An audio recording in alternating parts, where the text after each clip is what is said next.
Who's been a prince, a boxing champion, saved the world multiple times, and motivates me? Find out on today's daily video.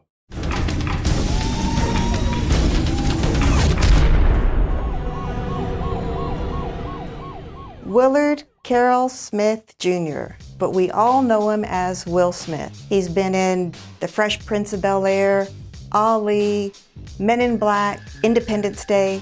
He even has music that we all love, like Get Jiggy With It or Miami. This guy has an unbelievable amount of talent, and we all enjoy it. But I enjoy him in a different way because I look to him for motivation. I especially like the part in this video where Will Smith's father asks him, when he's only 12 years old, to build a wall. That would be a difficult task for any 12-year-old, but he taught him not to focus on the wall, focus on that one brick at a time, and eventually you'll have a wall. Well, I've been in business 16 years, and sometimes I feel that same way where it feels like an overwhelming task for me. But I focus on that one brick at a time, and before I know it, I too have my wall built. So I hope that this video, you can get some good information out of it the same way I do, and you can enjoy it. I have a great time with my life, and I want to share it. I love living. I think that's infectious. It's something that you can't fake. Greatness is not this wonderful, esoteric, elusive, God-like feature that only the special among us will ever taste. You know, it's something that truly exists in all of us. It's very simple. This is what I believe, and I'm willing to die for it. Yeah. Period. It's that simple. I know who I am, and I know what I believe. I know who I am, I know what I believe. That's all I need to know. And that's all I need to know. So from there, you do what you need to do. Yeah. You know, and I think what happens is we make the situation more complex than it has to be. Because we're looking for complexity. There's got to be something complex to understand. It can't be that easy. No. We didn't grow up with the sense that where we were was where we were going to be.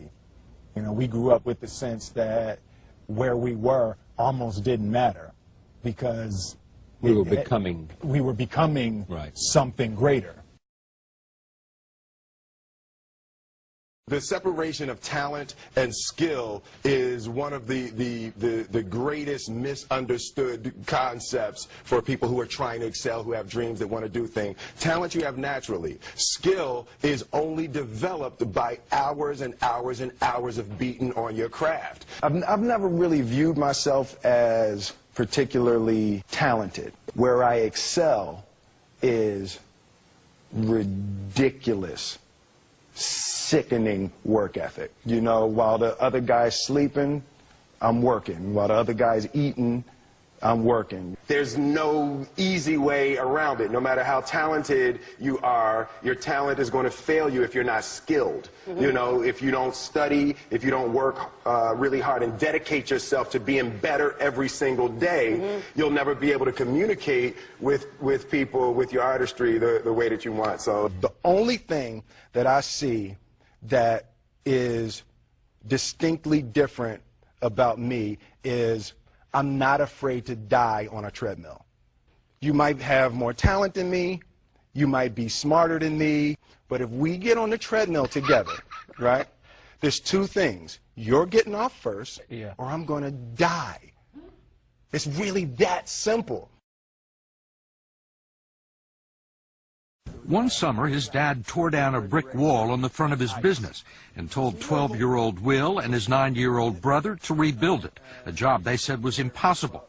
It took them a year and a half, but they did it. And he said, now don't you ever tell me it's something that you can't do. You don't try to build a wall.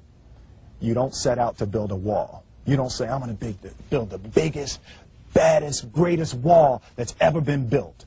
You don't start there. You say, I'm going to lay this brick as perfectly as a brick can be laid. Yeah. And you do that every single day. And soon you have a wall. And soon you have a wall.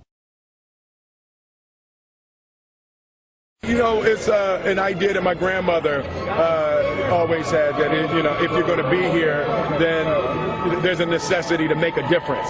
She always instilled the responsibility, the spiritual responsibility that you have to make every group you come in contact with better.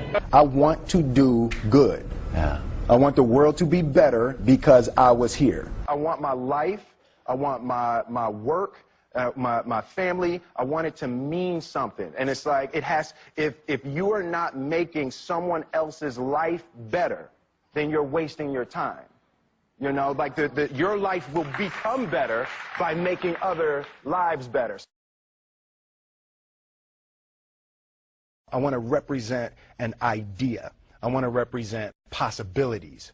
I want to represent the idea that you really can make what you want. One of my favorite books is The Alchemist, Paulo Coelho, and that's just, I just believe that.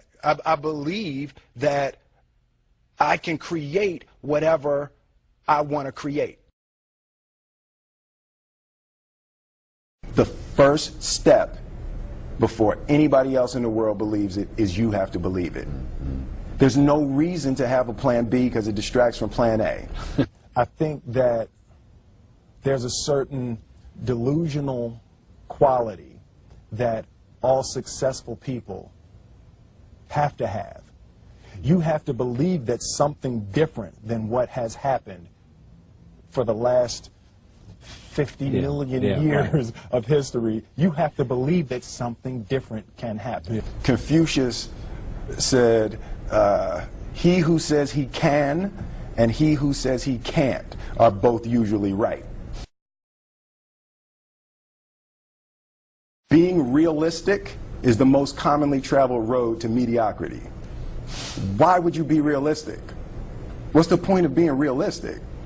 Just put up a barrier. Yeah, I'm going to do it. It's done. It's already done. The second I decide it's done, it's already done. So now we just got to wait for y'all to see. It's unrealistic to walk in a room and flip a switch and lights come on. That's unrealistic. Fortunately, Edison didn't think so. It's unrealistic to think you're going to bend a piece of metal and fly people over an ocean in that metal. That's unrealistic. But fortunately, the Wright brothers and others didn't believe that. And it just seems like such a ridiculous idea to me to embrace the idea that it's not going to happen and that's not real for that to happen. As soon as you say it, now you just made that real.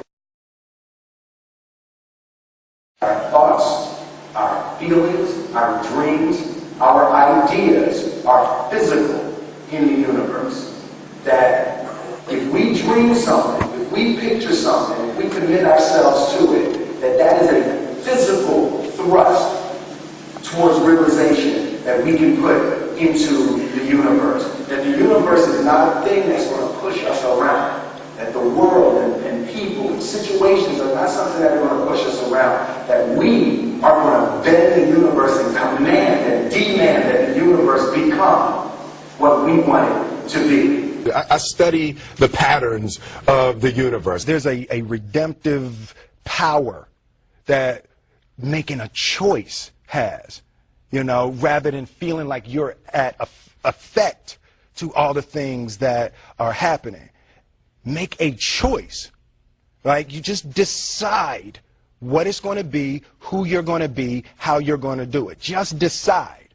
And then from that point, the universe is going to get out your way. It's like it's water. It wants to move and go around stuff. You know. There's a flow of the universe that I've grown to know just how to go with it. I realized that to have the level of success that I want to have, it's difficult to spread it out and do multiple things. It takes such a desperate, obsessive focus. You really got to focus with all of your fiber and all of your heart and all of your creativity.